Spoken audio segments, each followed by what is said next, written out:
Guys, sumanda kayo, paparating na si Kainin. 3, 2, 1, and... You should just let me freak you. I say you. Guys, teka, nakabili na ba kayo ng pangregalo niyo sa exchange gift natin sa Christmas party?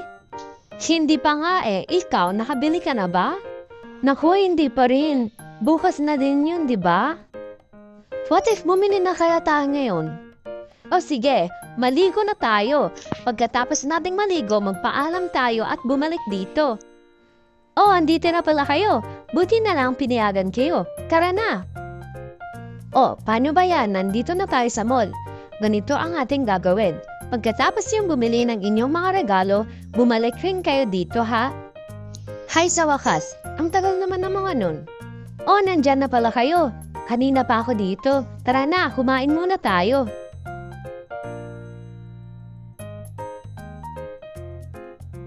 Hi sa wakas nakauwi rin. O sige, magkita-kita na lang tayo bukas.